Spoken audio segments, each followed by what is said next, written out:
আমি এপিসোডগুলোতে একটা শহীদের গল্প বলি। আজকে যে গল্পটা বলবো সেটাও খুব মহাকাব্যিক গল্প, খুবই বেদনার গল্প।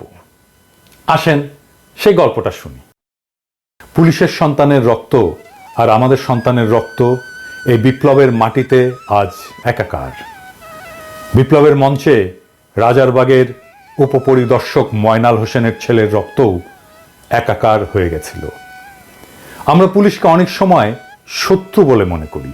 হারুন, মনিরুল, বিপ্লবদের দেখেই এই ধারণাগুলি আমরা গড়ে তুলি।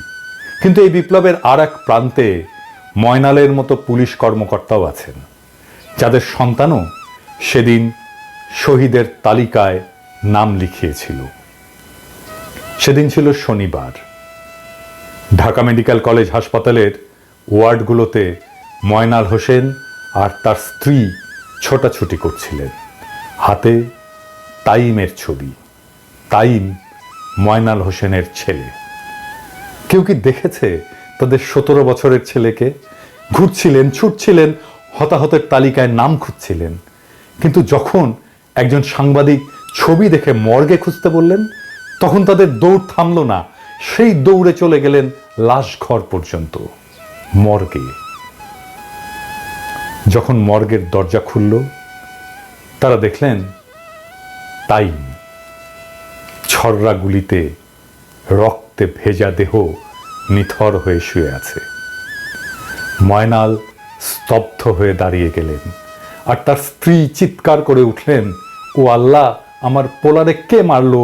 তুই আমারে না বইলা কেন বাইর হয়েছিলি? এতদিন যে ছেলেকে আটকে রাখতে পারেননি, তাকে হারিয়ে ময়নাল তখনও বলছিলেন, স্যার, আমার ছেলেটা মারা গেছে, বুলেটে ওর বুক ঝাঁঝরা হয়ে গেছে। স্যার, আমার ছেলে নেই। ময়নালের চোখে অশ্রু, আর সেই অশ্রুতে প্রশ্ন, একজনকে মারতে কতগুলো গুলি লাগে স্যার? তাইম ছিল তাদের সন্তান, যেমন ছিল আমাদের। ময়নালের তাইম আজ শহীদি কাফেলার অবিনাশী নাম। বিপ্লবোত্তর বাংলাদেশে পুলিশকে আর শত্রু মনে করবেন না। পুলিশে শুধু হারুন, মনিরুল বা বিপ্লবেরা নয়, ময়নালের মতো বাবারাও আছেন, যাদের সন্তানেরা আমাদের এই বিপ্লবের অংশ। এই বিপ্লব এইভাবে পুলিশের সন্তানকেও বিপ্লবের মশাল নিয়ে রাস্তায় নামায়। যে ময়নাল তাইমের জন্ম দেয়, সেই ময়নালেরা আমাদের শত্রু না, আমাদের ভাই।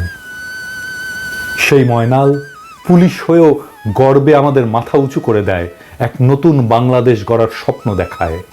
যেই বাংলাদেশ মজলুম আর জালিমে বিভক্ত নয়, যে বাংলাদেশ শুধুই নাগরিকের, যাদের একটাই লক্ষ্য দেশকে এক অনন্য উচ্চতায় পৌঁছে দেওয়া, যেখানে আমাদের চিত্ত ভয় শূন্য আর শির হিমালয়ের চাইতেও উঁচু।